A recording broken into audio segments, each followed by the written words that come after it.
Hello dear students, स्वागत है एक बार फिर से आपके अपने चैनल डिफेंस ट्यूटर में। आज की इस वीडियो में हम बात करेंगे कोस्ट गार्ड नाविक जीडी के रिगार्डिंग स्टेज 1 सेक्शन 2 के मैथ्स के चैप्टर बायनोमियल्स थ्योरम के लेक्चर 2 को। तो चलिए बढ़ते हैं इस वीडियोस की ओर। और आप सभी को बता दें कि बायनोमियल्स थ्योरम्स के रिगार्डिंग एक और भी लेक्चर्स हमने आपको दिया है, तो जो भी स्टूडेंट अभी तक उन लेक्चर्स को नहीं देखे हैं तो प्लेलिस्ट से जाकर आप सभी लेक्चर्स को देख सकते हैं। तो चलिए बढ़ते हैं वीडियोस की ओर। और आपको बता दें कि आप सभी को एग्जामिनेशन के रिगार्डिंग, यानी आप सभी के जो एग्जामिनेशन है कोस्ट गार्ड, इसके रिगार्डिंग हमने आपके लिए फ्री में ऑनलाइन प्रैक्टिस सेट्स भी अरेंज किया है, जिसके लिंक आपको डिस्क्रिप्शन बॉक्स में दे दिए गए हैं। तो जाइए उन सभी प्रैक्टिस सेट्स को आप जोड़ दीजिए और जो भी इंस्ट्रक्शंस वहाँ पे फॉलो किया जा रहा है, आपको जो कहा जा रहा है उसको जरूर फॉलो करें, ताकि क्या हो, आपको वहाँ पे टेस्ट देने के समय हमारे टीम को भी उससे मदद मिले, जिससे कि आपको और भी वो अधिक से अधिक प्रैक्टिसेस दे सके। ठीक है, तो आइए बढ़ते हैं इस वीडियोस की ओर। और यहाँ पे क्वेश्चन नंबर 1 को आप देख सकते हैं। यहाँ पे क्वेश्चन नंबर 1 में लिखा जा रहा है, देखिए जो भी क्वेश्चन दिया जा रहा है उसको अच्छे से पढ़िए। जो भी हम आपको यहाँ पे वीडियोस दे रहे हैं उसके थ्रू आपको जो कंसेप्ट सिखाया जा रहा है उसको सीखिए, और देन फिर आप अच्छे से खुद से भी अलग कोई भी अगर आपके पास बुक्स है उसको प्रैक्टिस कीजिए। ठीक है, नहीं तो कोई आपके पास अगर कोई प्रैक्टिसर्स को ज्वाइन किए हैं तो उसको उस प्रैक्टिसर्स को दीजिए। हमने आपको फ्री में प्रैक्टिसेस दिया है उसको जरूर लगाइए, साथ ही साथ किसी भी एक पेड प्रैक्टिसर्स को भी जरूर ले लीजिए। ठीक है, पेड प्रैक्टिसर्स अगर आपको लेना है तो आप कमेंट बॉक्स में लिखकर पूछ भी सकते हैं कि किसका प्रैक्टिसर्स ले आप। तो ऐसे लिंक आपको डिस्क्रिप्शन में दे दिया गया है, परीक्षा ऐप का लिंक है, वहाँ डिस्क्रिप्शन में जाइए, उस लिंक पे क्लिक करके ऐप को डाउनलोड कर लीजिए और ट्यूटर 50 का कोड लगाइएगा। आपको सभी लिंक में दे दिया गया है कैसे क्या करना है। उसको कोड लगाने के बाद आपको क्या होगा कि 50% का डिस्काउंट मिल जाएगा। ठीक है, तो ये सभी आप पे डिपेंड करता है कि आप क्वेश्चंस को प्रैक्टिस किस प्रकार से करते हैं। और ठीक है, चलिए नंबर 1 क्वेश्चंस में क्या लिखा जा रहा है। यदि आपने प्रीवियस वीडियोज़ को अगर देखा होगा तो इस क्वेश्चंस में, यानी इस वीडियोज़ में आपको उसका जरूर यूज होगा। ठीक है, तो यहाँ पे देखिए क्वेश्चन 1 में लिखा जा रहा है x + 1/x² to the power 8 के विस्तार में x टू द पावर -1 का गुणांक निम्नलिखित में से क्या होगा। यानी आपको बताना है coefficient of x to the power -1, यानी x टू द पावर -1 के कोफिशिएंट आपको बताना है इस बायनोमियल एक्सपेंशन में। ठीक है, तो आप कैसे बताइएगा। ठीक है, तो हमने क्या बताया था कि जब भी आपको बताना है कि इसका कोफिशिएंट क्या होगा, तो सबसे पहले आपको यह पता करना पड़ेगा कि इस बायनोमियल्स के एक्सपेंशन में कौन सा ऐसा टर्म होगा जिस टर्म में हमारा x टू द पावर -1 आएगा। ठीक है, तो सबसे पहले हमें वो टर्म निकालना पड़ेगा। तो हमने क्या बताया था आपको कि लेट कर लीजिएगा कि TR+1 जो होगा यही आपका क्या होगा, वो टर्म होगा। क्या होगा, R+1th टर्म जो होगा वही आपका टर्म होगा जिसमें हमारा x टू द पावर -1 होगा। ठीक है, तो या फिर कह सकते हैं कि TR+1 जो टर्म होगा हमारा, उसी टर्म में हमारा x का पावर -1 होगा। ठीक है, तो हम TR+1 टर्म को हम कैसे लिखते हैं, तो हमने आपको बताया था NCR, n क्या है यहाँ पे 8 है, तो 8CR, फिर लिखेंगे x to the power 8 - r into में क्या लिखेंगे, इंटू में लिखेंगे हम 1/x² to the power r। ठीक है, तो ये हो गया 8CR x to the power 8 - r। ठीक है, 8 - r, और ये आपका 2r हो गया और ये -2r हो गया, इस प्रकार से। ठीक है, तो यहाँ से हमारा यह आपका निकल गया, तो इसको अच्छे से लिख लेते हैं 8CR x to the power 8 - 3r।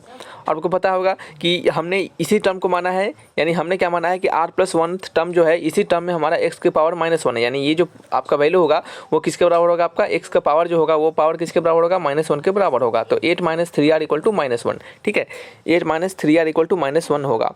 तो यहाँ से हम सॉल्व करेंगे तो हमारा क्या मिलेगा, r = मिलेगा आपका, बताइए। ठीक है, यहाँ पे क्या हो गया, -1 हो गया, तो यहाँ पे हो गया r = हमारा 9/3, यानी r का वैल्यू क्या निकल गया, हमें 3 निकल गया।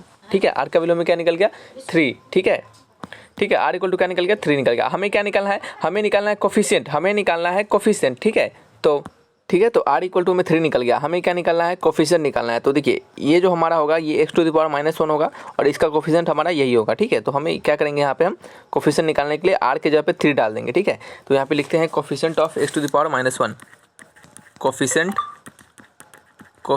Of x to the power -1 = क्या हो जाएगा, बताइए। तो ये हो जाएगा हमारा 8C3। तो इसको सॉल्व करेंगे 8C3 को, तो हमारा कितना आंसर होगा, बताइए।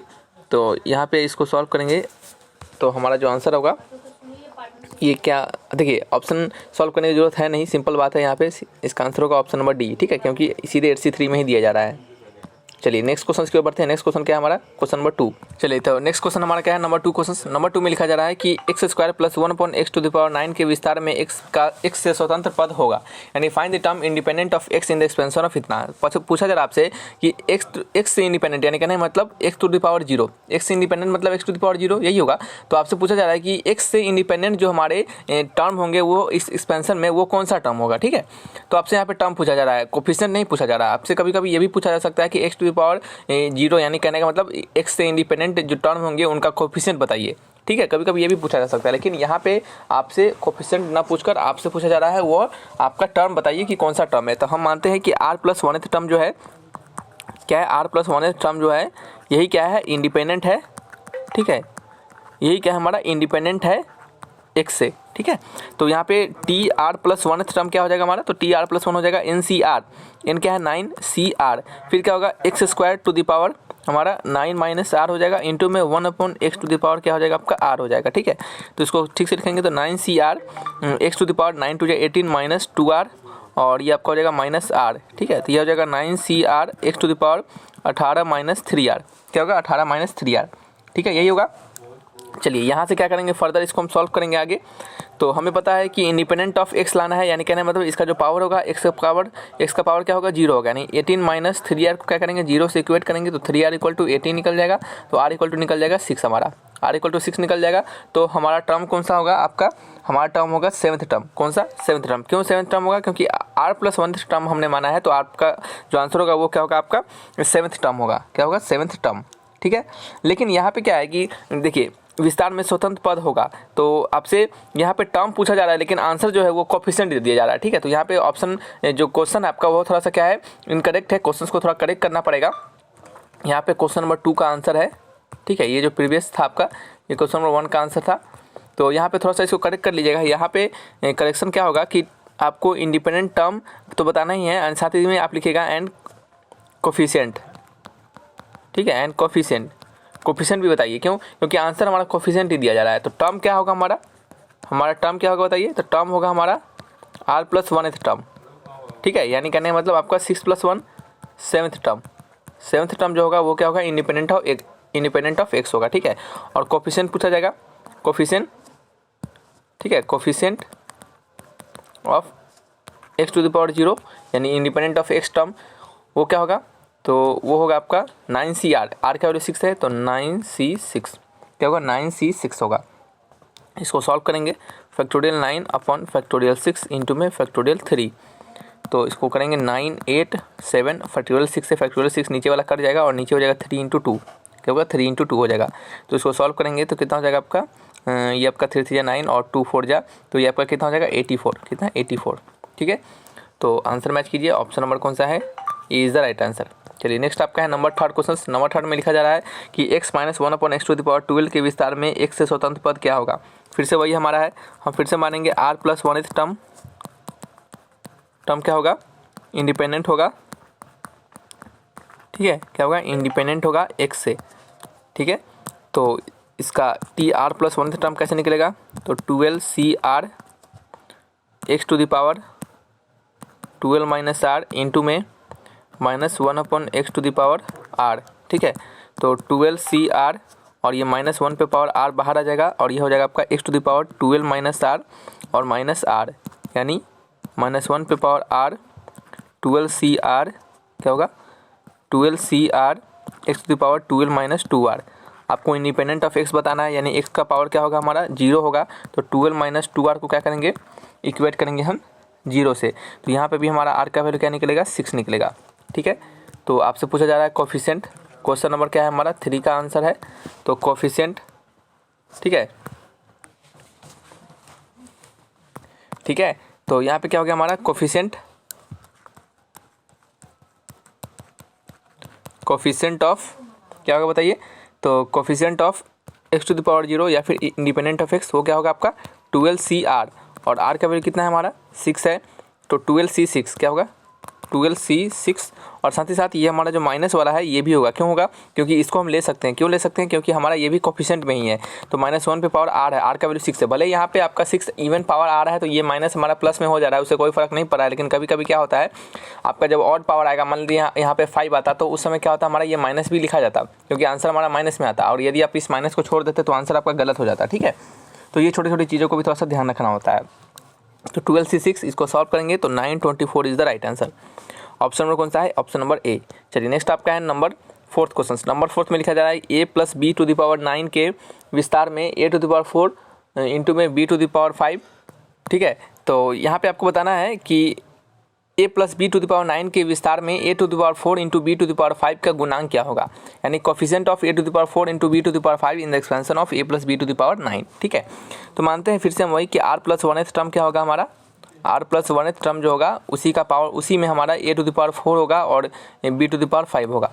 ठीक है, तो चलिए निकालते हैं। तो टी आर प्लस 1 का वैल्यू कितना होगा, तो ये होगा NCR यानी 9CR into a to the power 9 minus r into B to the power क्या होगा आपका आर हो जाएगा। ठीक है, तो यहाँ से अगर कंपेरिजन करेंगे तो ये आर जो होगा ये हमारा 5 के बराबर होगा, तो यहाँ से हमें पता चला आर इक्वल टू 5, या फिर आप अगर इसको देखेंगे इससे तभी हमारा वही निकलेगा 9 माइनस आर इक्वल टू 4, तो आर इक्वल टू क्या हो गया 5 हो गया। तो हमारा जो आर इक्वल टू 5 होगा यानी कहने का मतलब जो हमारा टर्म होगा वो कौन सा टर्म होगा, 6th टर्म होगा, उसी में हमारा उस 6th टर्म में हमारा a टू द पावर 4 होगा और b टू द पावर 5 होगा। आपसे कोफिशिएंट पूछा जा रहा है तो हमारा कोफिशिएंट यही हो जाएगा। तो कोफिशिएंट, ठीक है, कोफिशिएंट इक्वल टू क्या हो जाएगा बताइए, तो कोफिशिएंट इक्वल टू हो जाएगा आपका 9CR इन द सेंस मतलब 9C5। ठीक है, तो what is the value of 9C5, तो आपको सॉल्व करना है इसको, फैक्टोरियल 9 अपॉन फैक्टोरियल 5 इंटू में फैक्टोरियल 4, इसका वैल्यू आएगा आपका 126 ऑप्शन नंबर बी। ठीक है, चलिए नेक्स्ट आपका number 5th question. Number 5th में क्या लिखा जा रहा है पढ़िएगा। नंबर 5th में है x³ minus 1 upon x square to the power 15 के विस्तार में x से स्वतंत्र, यानी स्वतंत्र यहाँ पे है ना कांस्टेंट, इसको हटा दीजिएगा, ये गलत लिखा हुआ है। स्वतंत्र पद कौन है, यानी वही आपको बताना है कि x टू द पावर 0 का इंडिपेंडेंट टर्म। ठीक है, तो यही आपको बताना है यहाँ पे फिर से कि आपका जो कोफिशिएंट होगा यानी x के इंडिपेंडेंट जो कोफिशिएंट होंगे इसके बाइनोमियल एक्सपेंशन में। ठीक है, तो x से जो इंडिपेंडेंट होंगे उसका कोफिशिएंट आपको बताना है। तो फिर से हम मानते हैं कि r प्लस 1th टर्म ही होगा, क्या होगा, r प्लस 1th टर्म होगा। तो ये तो आप काम खुद से कर सकते हैं, तो सिंपल इसका होगा T r plus 1 equal to क्या हो जाएगा आपका, तो NCR, n का वैल्यू कितना है 15, तो 15CR इंटू में x³ पे पावर क्या होगा 15 माइनस आर। ठीक है, तो क्या हो जाएगा आपका 15CR x to the power 3 और उसके पावर क्या होगा 15 माइनस आर होगा, फिर इंटू में क्या है हमारा, इंटू में माइनस 1 अपॉन एक्स स्क्वायर और उस पर पावर क्या हो जाएगा हमारा आर हो जाएगा। ठीक है, ये हमारा हो जाएगा। तो इसको हम फर्दर ठीक से लिखेंगे करेक्ट करके, तो 15CR x to the power 45 minus 5R। ठीक है, और इंटू में माइनस 1 पे पावर आर। ठीक है, तो यहाँ से हमारा जो 45 माइनस 5R होगा इक्वल टू किसके बराबर हो जाएगा, हमारा इंडिपेंडेंट है तो 0 के बराबर हो जाएगा। तो यहाँ से हमारा आर का वैल्यू क्या निकल जाएगा 5 निकल जाएगा, सॉरी 5 नहीं, 5 9 या 45 होता है ना, तो आर का वैल्यू हमारा निकलेगा 9, क्या निकलेगा हमारा 9 निकलेगा। ठीक है, चलिए नेक्स्ट आपका क्या है, इसमें हमें क्या बताना है, एक्चुअल में हमें कोफिशिएंट बताना है। तो हमारा जो कोफिशिएंट होगा वो क्या हो जाएगा, डायरेक्टली लिख देते हैं। तो कोफिशिएंट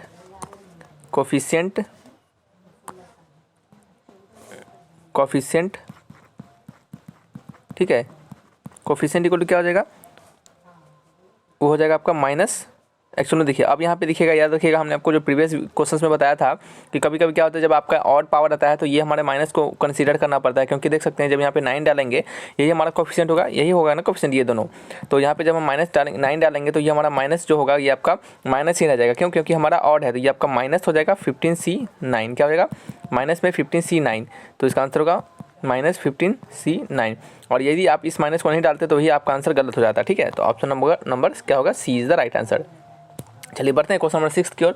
तो नंबर 6 में लिखा जा रहा है कि x plus a to the power 2n के विस्तार में मध्य पद निम्नलिखित में से कौन है। ठीक है, तो आपको x plus a to the power 2n के विस्तार में आपको मध्य पद बताना है, यानी मिडिल टर्म बताना है। तो ये देखिएगा मिडिल टर्म क्या हमारा ये 2n है, तो इस जब भी आपका इवन रहेगा तो उस समय मिडिल टर्म क्या होगा आपका, तो यहाँ पे लिखेंगे हम मिडिल टर्म। सबसे पहले तो मिडिल टर्म निकालना पड़ेगा कि वो मिडिल टर्म कौन सा होगा। ठीक है, और आपको बताना है कि मिडिल विस्तार में मध्य पद निम्नलिखित में से कौन है। तो मिडिल टर्म को आपको यहाँ पे लिख कर बताना पड़ेगा कि इसमें से मिडिल टर्म कौन सा है। तो सबसे पहले तो आपको यह पता होना चाहिए कि वो टर्म कौन सा है मिडिल टर्म। ठीक है, तब ना आप उसको एक्सपेंशन करके लिख पाइएगा, एक्सपैंड करके लिख पाइएगा। तो कैसे निकालेंगे मिडिल टर्म, तो देखिएगा हम लिखेंगे इसको 2n अपॉन क्या लिखेंगे 2n अपॉन 2 प्लस 1, क्या होगा 2n अपॉन 2 प्लस 1। अब देखिए हमने ऐसा क्यों लिखा है और कैसे लिखा है समझिएगा। मान लेते हैं आपके पास 6 नंबर है, 1 2 3 4 5 6 नंबर है। ठीक है, और इसमें अगर आपको मिडिल टर्म पूछे, अगर इसमें आपको मिडिल टर्म पूछे तो आप कैसे निकालिएगा बताइए। तो देखिएगा इसमें मिडिल टर्म होगा हमारा इधर से 2 3 और इधर से 3। ठीक है, या फिर हम कह सकते हैं कि इधर से 2 और इधर से 2। ठीक है, बच गया हमारा ये 2, यानी कह सकते हैं कि यहाँ पे हमारा 2 मिडिल टर्म होगा। क्या होगा हमारा 2 मिडिल टर्म होगा, ये भी होगा और ये भी होगा। ठीक है, क्या होगा हमारा ये भी होगा और ये भी होगा, तो ये दोनों क्या होंगे हमारे मिडिल टर्म होंगे। ठीक है, ये दोनों क्या होंगे हमारे मिडिल टर्म होंगे। ठीक है, तो अब देख सकते हैं कि अगर हम इसको निकालने के लिए कहा जाए, इसको और इसको दोनों को निकालने के लिए कहा जाए तो कैसे निकालेंगे। तो एक तो निकाल सकते हैं हम सीधे, आपका टोटल नंबर है जो है आपका यहाँ पे 6 नंबर है, तो हम लिखेंगे सीधे 6/2। जो कि क्या होगा 3 के बराबर होगा। तो ये हमारा एक हो जाएगा, जो कि देख सकते हैं ये भी हमारा क्या है मिडिल टर्म है। तीसरा वाला भी क्या है, तीसरा वाला भी हमारा मिडिल टर्म ही है। तो एक तो हमारा यहाँ आ जाएगा, लेकिन हमें इसको निकालना होगा तो कैसे निकालेंगे, तो इसको हम निकालेंगे 6/2 + 1, यानी क्या हो जाएगा 3 + 1 = 4। देख सकते हैं ये भी क्या हमारा चौथा नंबर, ये भी हमारा मिडिल टर्म ही है। तो इस तरीके से क्या करते हैं, इवन रहता है जब हमारे पास, तब हम मिडिल टर्म को निकालते हैं। कैसे निकालते हैं, दो फार्मूला से, एक n/2 भी निकलता है, n/2 ये भी एक मिडिल टर्म होता है इवन वाले के लिए, और n/2 + 1 ये भी होता है। ठीक है, आप बाइनोमियल्स में जब आप यूज करिएगा तो इन दोनों के रिगार्डिंग जो आपका वैल्यू आएगा वो क्या आएगा, दोनों सेम ही आएगा। कैसे दिखिएगा, देखिए कैसे, आपको पता है कि 6 जो होगा वो इक्वल होगा किसके, एक काम कर सकते हैं इसको, अरे चलिए इसको अभी नहीं बताते हैं, इसको आपको बाद में बताएंगे। आप सिंपल समझिए कि ये तो आपको समझ में आया होगा, जब हमारा इवन टर्म होगा उस समय मिडिल टर्म कैसे निकालेंगे। अगर आपको ऑड रहेगा, जैसे मान लेते हैं आपके पास 5 नंबर दिया जाए, तो ये 3 2 5 हो गया, यहाँ पे आपको मिडिल टर्म निकालने के लिए कहा जाता है, कैसे निकालिएगा, तो देखिएगा ये दोनों हटा देंगे, ये दोनों हटा देंगे, बच जाएगा सिर्फ ये वाला मिडिल टर्म। ठीक है, तो यहाँ पे मिडिल टर्म कैसे निकलेगा, तो यहाँ पे MD जो हो जाएगा मिडिल टर्म हो जाएगा। हम कैसे निकालेंगे, तो टोटल जो हमारा नंबर रहेगा, टोटल नंबर 5 है, उसमें क्या करेंगे 1 जोड़ेंगे और उसको क्या करेंगे 2 से भाग कर देंगे। तो 5 + 1 कितना होता है 6, 6/2 कितना होगा 3 होगा। ये हमारा मिडिल टर्म होगा। आप देखिएगा 1 2 3 यही हमारा मिडिल टर्म था। तो इस तरीके से आपको निकालेंगे। यहीं पे आपका n रहता तो n + 1/2 कर देते। ठीक है, तो ये आपको इस तरह से हम इसके मिडिल टर्म को फाइंड करते हैं। तो यहाँ पे हमारा जो मिडिल टर्म होगा वो क्या होगा, ये 2n/2 + 1। ठीक है, 2n/2 + 1। और ये इवन कैसे हमें पता चला, तो देख सकते हैं कि 2 का मल्टीपल है, तो 2 के मल्टीपल 2 × n है, तो 2 का मल्टीपल जो रहेगा तो इवन ही रहेगा, स्वाभाविक बात है। तो ये हमारा इसका आंसर होगा। तो यहाँ पे हमारा मिडिल टर्म हमें निकल चुका है। तो मिडिल टर्म क्या होगा हमारा, n + 1 ही होगा हमारा मिडिल टर्म। ठीक है, तो निकाल लेते हैं हमारा n + 1 का वैल्यू।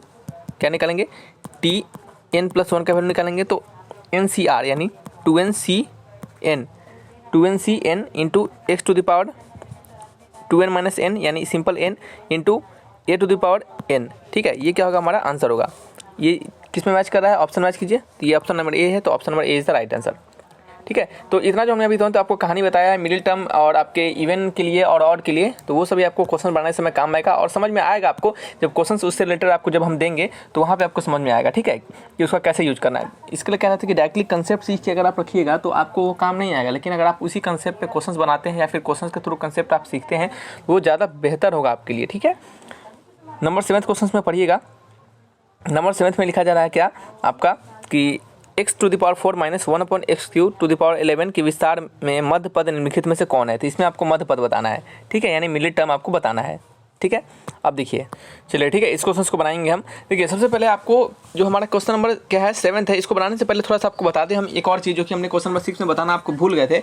यहाँ पे जो हमने आपको कहा था कि 2n जो है हमारा ये इवन है। ठीक है, बिल्कुल 2n हमारा इवन है, लेकिन अगर हम बात करेंगे टोटल नंबर ऑफ पद के बारे में, यानी टोटल नंबर ऑफ टर्म्स के बारे में इसके एक्सपेंशन में, तो वो कितना होगा, तो वो होगा हमारा 2n + 1। क्या होगा, 2n + 1 हमारा हो जाएगा। टोटल नंबर ऑफ एक्सपेंशन के अगर बारे में बात करेंगे तो वो होगा हमारा 2n + 1। वो कैसे, हमने आपको बताया था कि x + y⁴ अगर n रहे, अगर इस एक्सपेंशन में आपसे पूछे कि टोटल नंबर ऑफ टर्म्स कितना है, तो n + 1 होता है। क्या होता है, n + 1 होता है।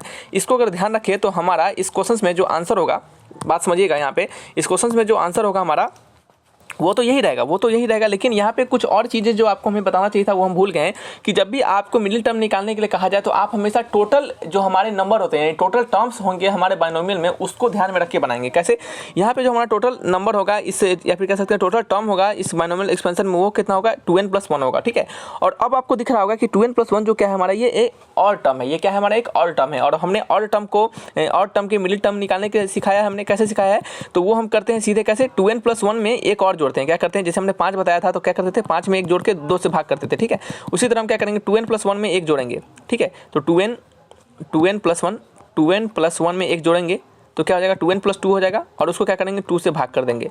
ठीक है, या फिर इसको हम ऐसे भी लिख सकते हैं सीधे 2n/2 + 1, जैसा कि हमने यहाँ पे लिखा था। ठीक है, तो कभी कंफ्यूज नहीं होना है।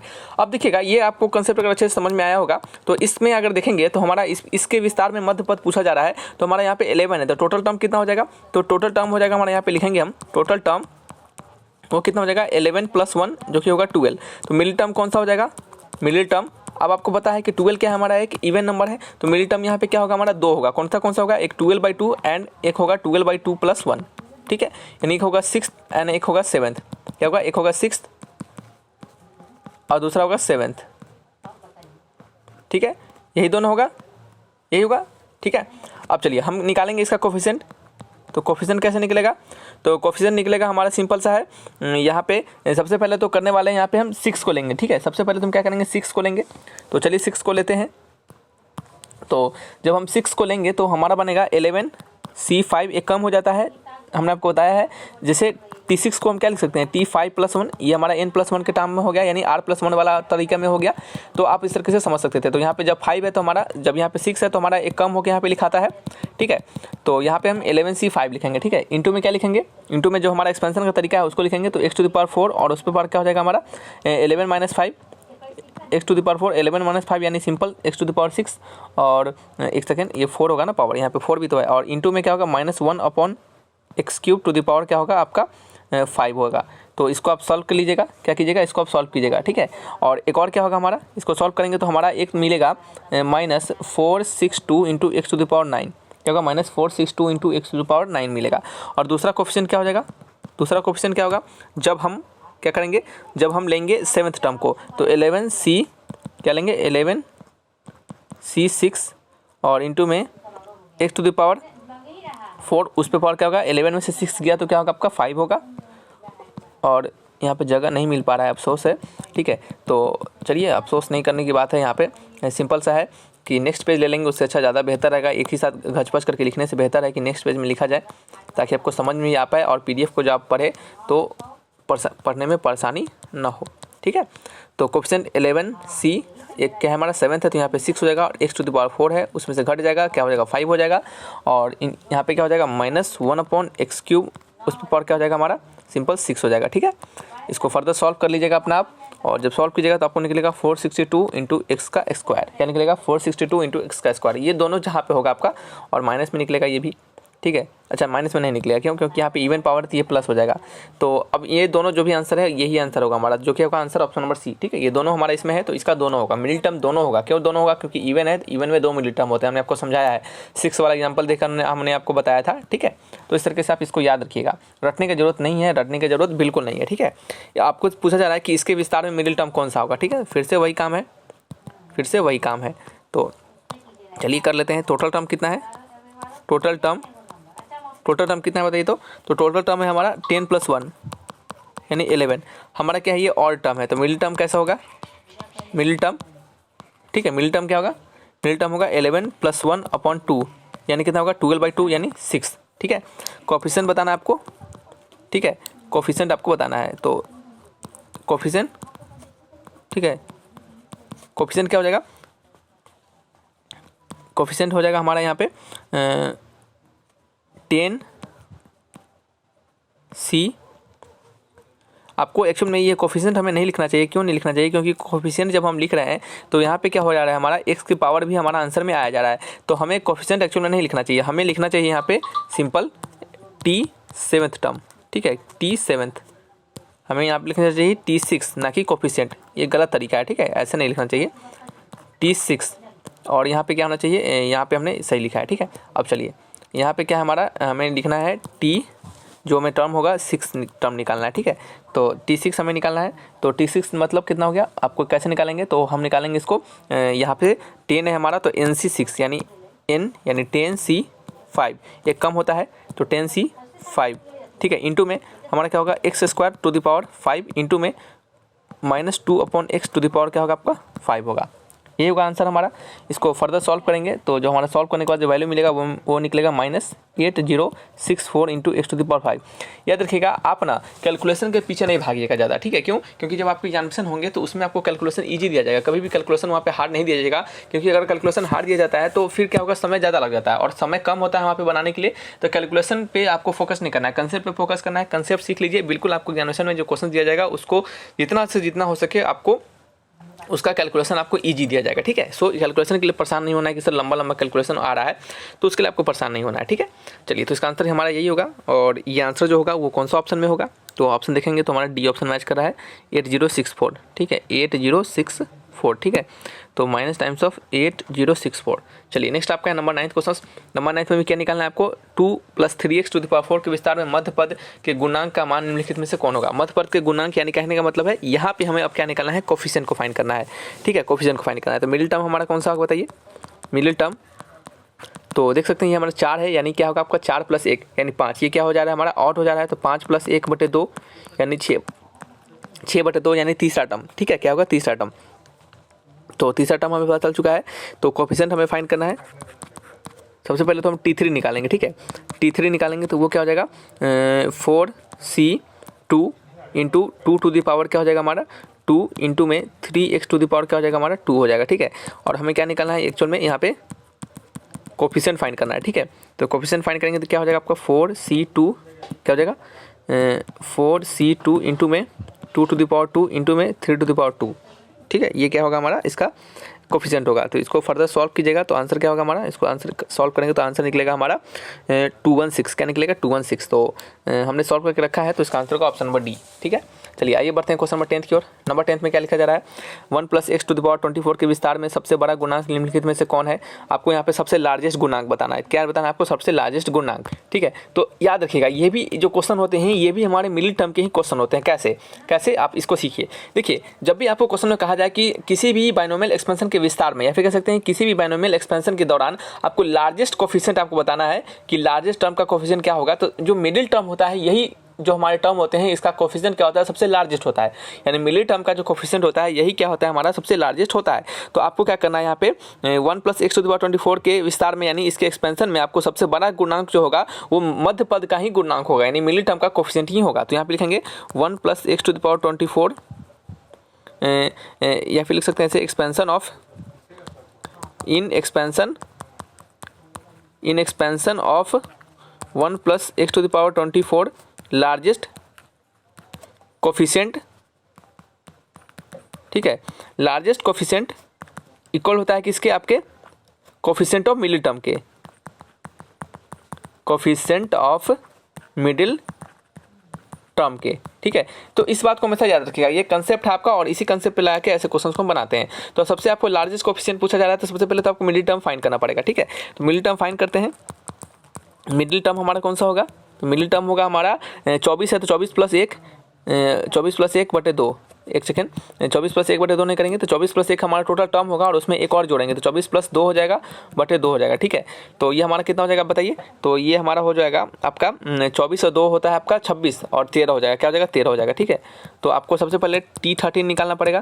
वो क्या होगा आपका वो आपका होगा 24C12 इंटू 1 पे पावर तो हटा दीजिए x टू द पावर क्या हो जाएगा आपका 12 हो जाएगा, ठीक है। तो यहाँ से जो हमारा कोफिशिएंट होगा वो क्या होगा बताइए कोफिशिएंट इक्वल टू क्या हो जाएगा आपको बताइए, या फिर लार्जेस्ट कोफिशिएंट इक्वल टू क्या हो जाएगा यही हमारा हो जाएगा, ठीक है। तो आपका हो जाएगा 24C12 option number C is the right answer. तो इस तरीके से इसका आंसर क्या होगा ऑप्शन नंबर सी होगा। आपको हमेशा याद रखना है कि लार्जेस्ट कोफिशिएंट जो होता है वो मिडिल टर्म के कोफिशिएंट के ही बराबर होता है, ठीक है। तो चलिए रखते हैं इस वीडियो को, मिलेंगे नेक्स्ट वीडियोज़ में। तो कोई डाउट होगा तो आप कमेंट बॉक्स में लिखकर हमसे जरूर पूछिएगा, ठीक है। तो थैंक्स फॉर वॉचिंग वीडियो, तब तक के लिए बाय बाय।